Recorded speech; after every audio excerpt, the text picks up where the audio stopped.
président boo xam ne mënul Macky tu ne peux pas tu vas beau essayer mais tu ne peux pas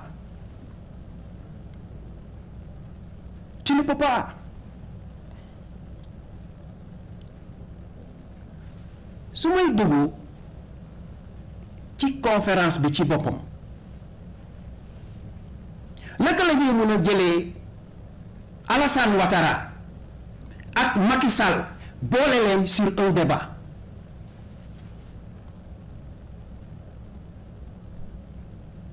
naka la ñuy mën a jëlee ñaar ñooñu boole leen si un débat foofu rek li journaliste bi defee erreur parce que je voyais bien un Macky Sall toog ak Patrice Talon un Macky Sall toog ak le président du Niger ñu xool balance bi ndax au moins Patrice Talon ak buñ ko munti sikkal il a réagi nee na dañu jël suñuy réserve yi nekk France yépp delloo ñu ko même bu ko gëmul wax na ko le président du Niger dafa ne moom du def 3e mandat pare na ci quelqu'un ku ko gën a muus na ñëw jël doxal dëkk bi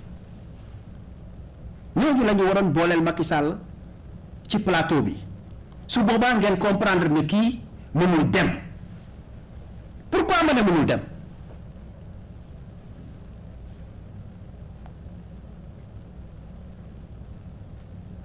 depuis boobu ba léegi maa ngi wax ci problème mu endettement Afrique plus précisément endettement wu Sénégal ndax danger bi ci nekk mooy tant que ñun ñoo ngi xool voies et moyens yoo xam ne moo ñuy mën a permettre ñuy leb xaalis toujours ma ne du ñu dem fenn la ñu dul jëmale te bépp président africain boo xam ne yow sa conscience loolu la jox xamal ni doo jëmee sa réew fenn pendant 1 heure de temps nga toog di ko déglu Macky Sall ak Alassane Ouattara y a rien de concret loo xam ne wax nañ ko foofu lépp mooy rek ñun position bi la ñu nekk donc war nañ ñu mën a lebal xaalis donc il cherche toujours naka la ñuy mën a amee xaalis ci occidentaux yi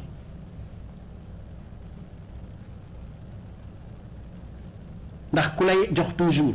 bu yàggee mu xeeb la ku lay jox toujours bu yàggee rek mu xeeb la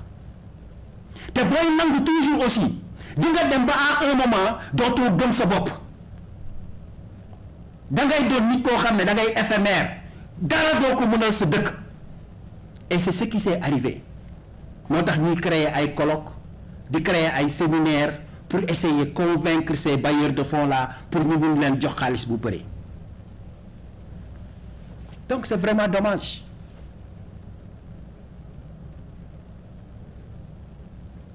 C'est honteux man parfois dama naan ñun yan façon njiit la ñu am en Afrique ou plus précisément au Sénégal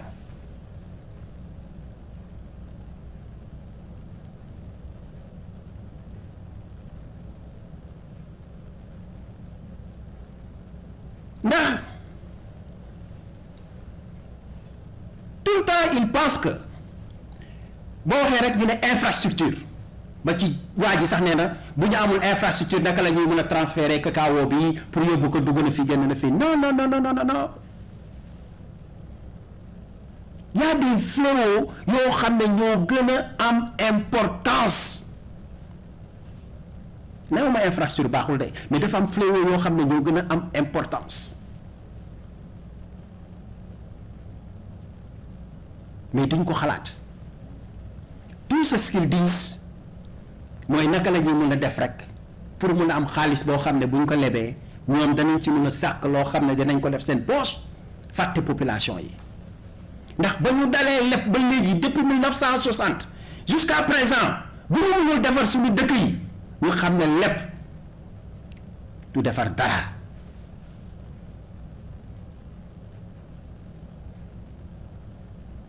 moo tax parfois su ma gisee nit sax taxaw di défendre Macky Sall wala son gouvernement man daf may jaaxal ndax li ñuy def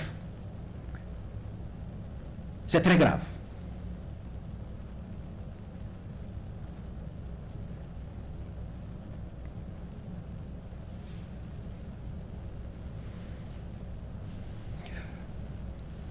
ndax dañu abuser pouvoir ba fu mu nekk nii dañu mel ni ku faute mooy li ma leen wax la fois dernière le gouvernement de Macky Sall est à genoux moo tax ñu bëgg a yokk électricité bi yokk lépp biir Sénégal du noonu lay doxee c'est pas comme ça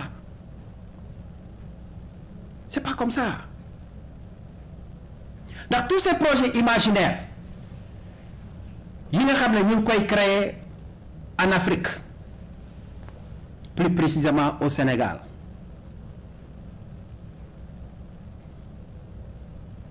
amul benn impact ci population yi benn impact la amul ci population yi amul benn impact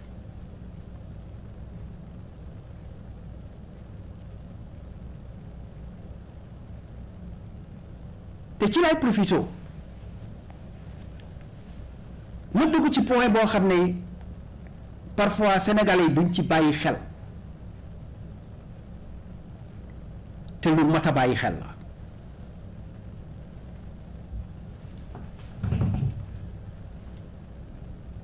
ndax Sénégal am na scandale yoo xam ne par exemple mu fay nekk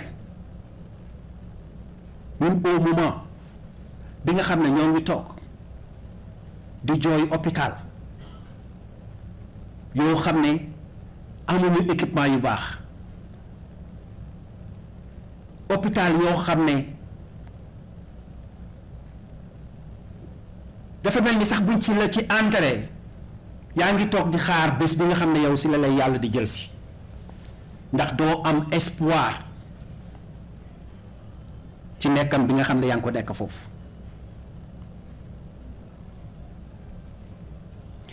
le Sénégal est en train de dépenser des milliards de francs CFA dans les pays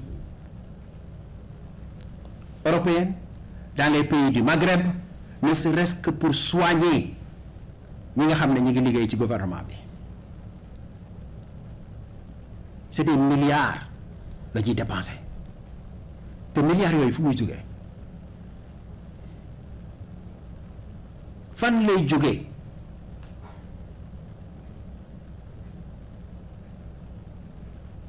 xaalisu dëkk bi la ñuy jël di ko pasaree di ko yàq di ko jox ma sàmba di ko jox ma paate di ci def lu leen neex ndax ñoom ñépp kenn du ci fajoo hôpital Le Dantec principal sax waxi noppi mais ku ci feebar ñu jël ci xaalisu état bi tibb ci ba doyal jël la yóbbu la à l'étranger faj la indiwaat la tout sur le dos des Sénégalais nga defe ne loolu dëgg la nga defe ne loolu jarul toog fii yuuxu ba ëllëg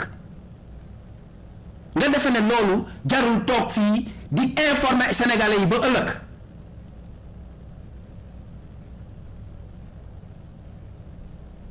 je vous en prie mes chers Sénégalais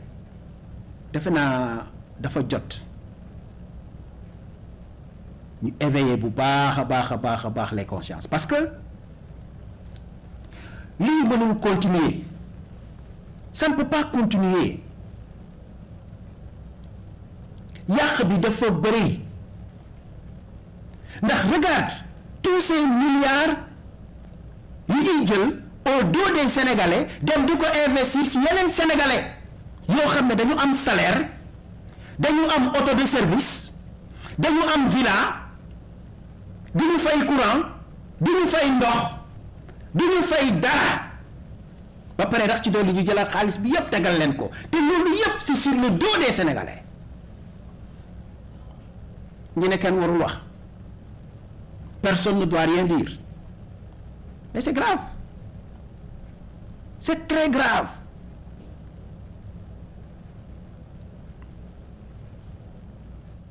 ndax bi mu demee tabax buildingam boobu ci Diamniadio la fàtte lépp loo xam ne mi ngi nekk à l'intérieur du Sénégal parce que tout a été bloqué là-bas moo lay wan ne xel bi bët yi paasewul bakkenam et ça c'est grave te dëkk caaxaan yoru ko parce que c'est une responsabilité la ñu jël teg ko sa loxo ne la hey nga ne naam ñu ne la yow la ñu fal yow la ñu jiital ci 15 millions d'habitants loolu rek dafa doy pour nga gore pour nga doon une personne digne mais koo ci fal mu fàtte looloo waral affaire bi doon un cri de cœur dañuy jàkkaarloog yéen di wax ak yéen di leen ko def ba ngeen di comprendre ce qui s'est passé comme le Bojo Bojo international le Bojo Bojo planétaire a compris parce que xam na ne dañu toll ci jamono boo xam ne dootuñu may kenn dara rien du tout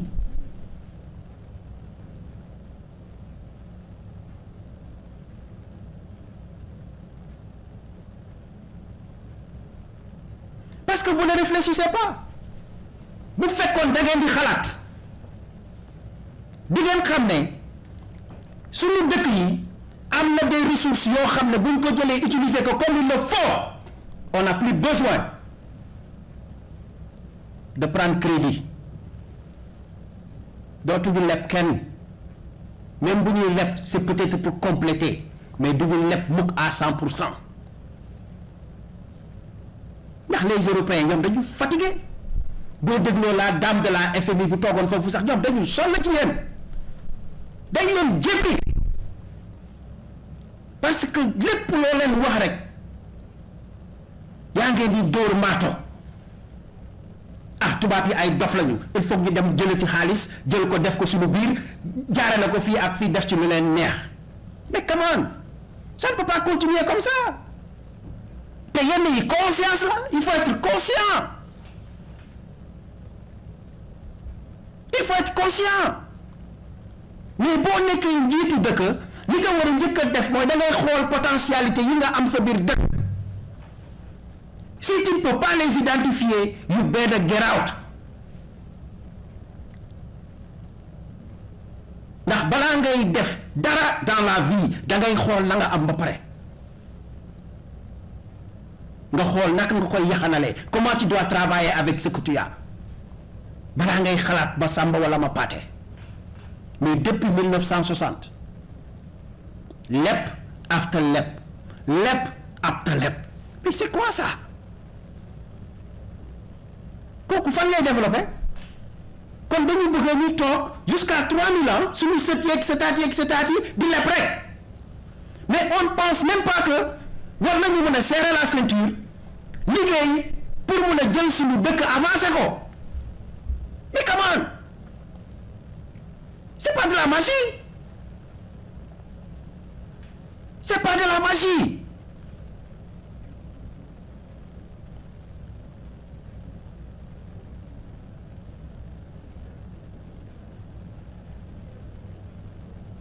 ndax boo munee jël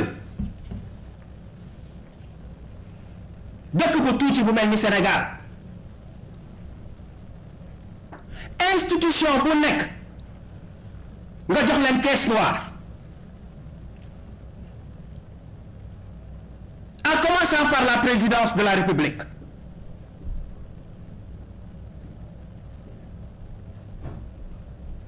Assemblée nationale mairie yi collectivité locale ku ci nekk nga jël caisse noire jox ko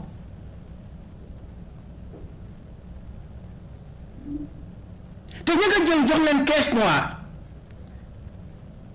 dañu am salaire di ko fayeku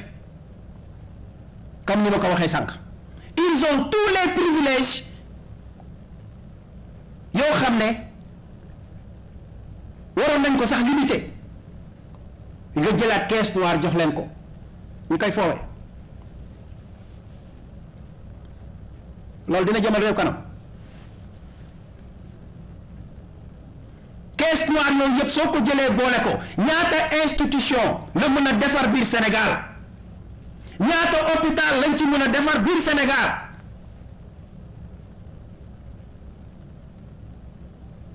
tey je prends mon temps parce que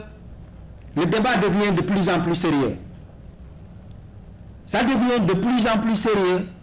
parce que booy wax ak ay tëx wala ñoo xam ne seen vision soriwul il faut parfois nga jël sa temps parce que li may wax nii c'est très technique ba pare doon loo xam ne c'est très simple ci koo xam ne da nga yor un projet de développement parce que képp ku jiite réew tu n'en as qu'un projet de développement te boo yoree un projet de développement il faut savoir yow naka nga koy dérouler mais di lepp rek voleur de la République beneen point bi les financements des événements religieux dañ ko war a arrêter et je parle d'une manière globale ku ne am na foo bokk mais quand il s'agit du Sénégal ñun ñëpp ay Sénégalais lañu dans l'année il faut calculer combien d'argent les Sénégalais sont en train de dépenser dans les événements religieux. Je ne dis même pas les Sénégalais, le gouvernement du Sénégal. Combien d'argent ils dépensent chaque année? Quel est le budget? Budget boobu lu mu mën a defar bëri na ñaata école lañ ci mën a tabax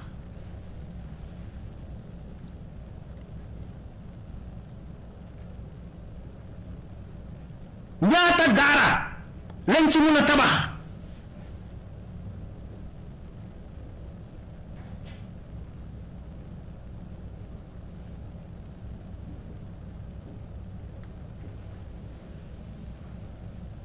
fiscalité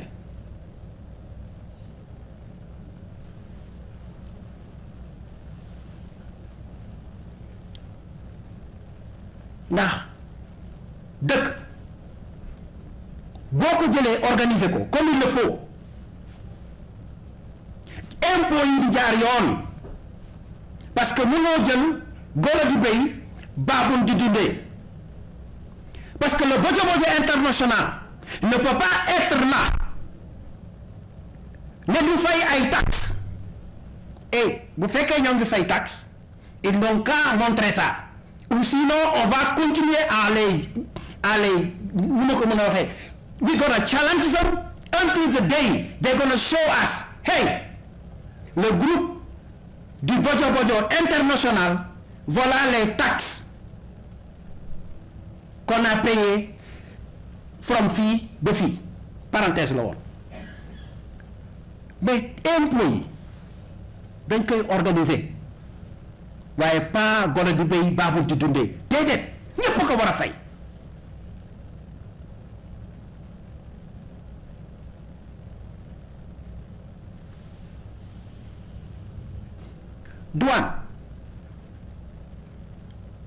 douane lu muy jëriñ ci dëkk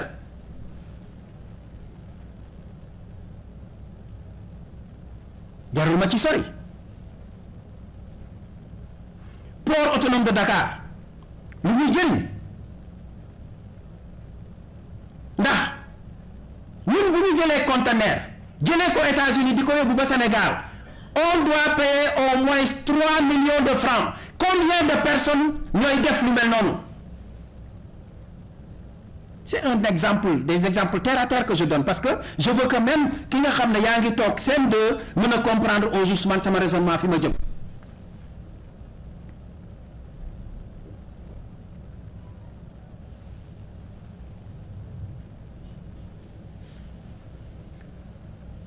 En dernier point parce que du ma jël yëpp indi ko mais dama leen di jox rek pour ngeen comprendre au juste fi ma jëm. Les ressources minières du Sénégal, en commençant par le pétrole, en commençant par le zircon, en commençant par l'or de Sabodola, en commençant par tous ces éléments yi nga xam ne c'est des ressources minières yoo xam ne am nañ ko biir Sénégal ba si jën bi nga xam ne waa àll bi ñu ngi koy ñëw di ko napp suñu géej di ko yóbbu yow yàlla baaxee la loolu yépp au lieu que nga toog nga ne je vais faire l'inventaire il faut que je parvienne à comprendre man quelles sont les ressources que j'ai dans mon pays balaa may xalaat ay waxu lebak yu kenn xamul parce que lépp moom ñuy sànq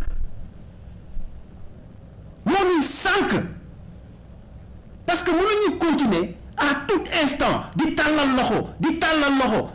loxo jusqu'à quand? Mais soyons raisonnables.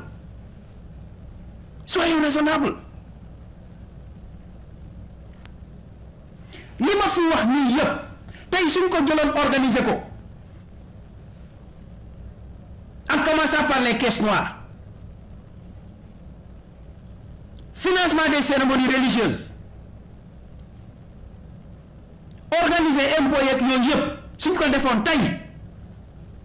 danañu am au moins benn base boo xam ne yow Macky Sall tey boo taxawoon jàkkaarloog sénégalais di waxanteeg ñoom dig leen ne hey sénégalais yi ñu ne naam nga leen voilà que la manière que je veux organiser le pays il faut ngeen jàppale ma ñu àndandoo ñun ñëpp dajaloo liggéey ko ñëpp topp la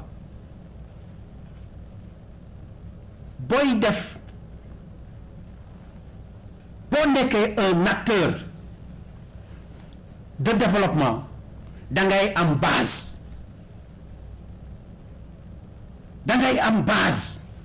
base bi c'est-à-dire mooy boo amul fondement mënoo teg dara ci kawam et qu'est-ce qui se passe en ce moment l'effervescence de l'Assemblée nationale gaa yi nga toog Assemblée nationale wax lu leen neex def lu leen neex Moustapha Diakhaté bu jugee tey wax lu ko neex Cissé Lo jugee fële wax lu ko neex ah Bougazeli jaar fële indi ay faux billets mais comment cela veut dire que bu ma la nee Macky tu ne peux pas c'est parce que tu ne peux pas you can do it parce que amuloo stratégie de développement de base boo xam ne mooy permettre Sénégalais yi tey ñu taxaw gëm seen bopp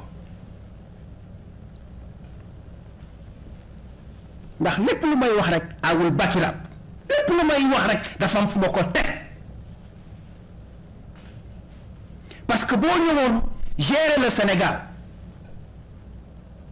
avec une stratégie de développement participatif tey doo soxla sax APR tout le Sénégal ñooy nekk derrière toi jàppale la pour nga am mandat parce que le Sénégal rêve de ça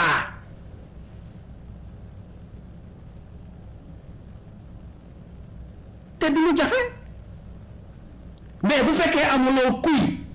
bu fekkee doo njiit bu dëgër bu fekkee na nga doon njiit boo xam ne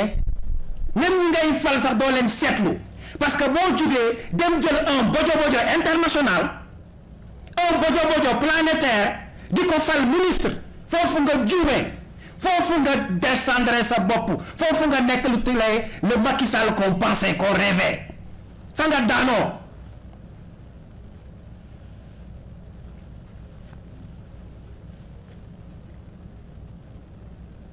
Monsieur le Président,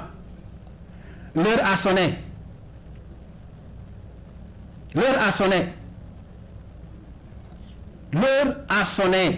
Je t'en prie ndax mënatoo delluwaat lii ma la wax nii tips la rek bu ma la ñamal pour xamal la ni tu n'es pas un agent de développement tu n'es pas un agent qui va développer le Sénégal. Tu n'es pas un agent boo xam ne dana permettre Sénégalais yi ñu am benn flair mais au moins bien que benn repas la ñuy lekk par jour mais am nañu gëm-gëm ni d'ici 10 ans dinañu egg fii.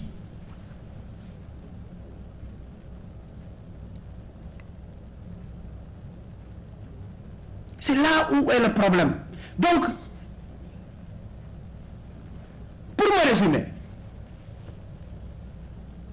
prenons l'exemple du Ghana. Nana Akufo, que je salue. Mais dafa taxaw devant tout le monde, il a dit que hey FMI, je n'ai plus besoin de vous, soxlawuma leen. Bàyyi leen ma me débrouiller avec les moyens du bord pour développer le Ghana.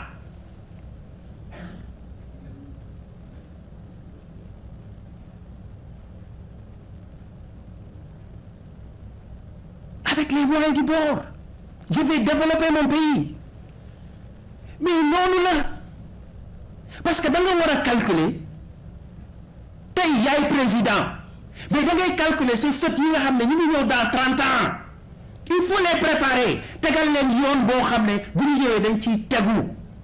Même pour nous dire total développement, nous savons par exemple d'ici 20 ans, d'ici 30 ans, 40 ans, 50 ans, nous faire mais qu'est-ce que tu as choisi? Le chemin le plus facile. Hey, please, dimbali leen ma may ma xaalis, dimbali leen ma lebal ma xaalis, ma tabax ay autoroute. Dimbali leen ma may ma xaalis, ma tabax ay tali. Dimbali leen ma may ma xaalis, ma indi ay bus. Loo xam ne ça n'a rien à voir avec le développement de l'Afrique. L'économie fondamentale.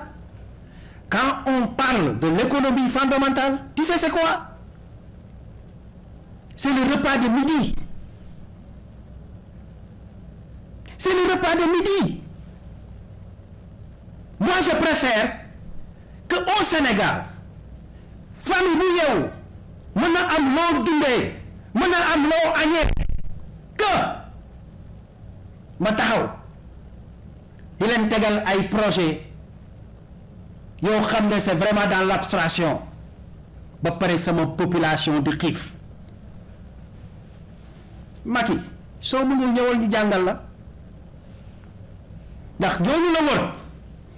ils sont derrière toi pour des raisons personnelles.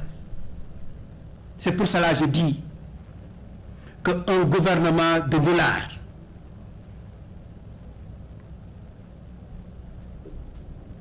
ne parviendra jamais à développer le Sénégal. Tey nag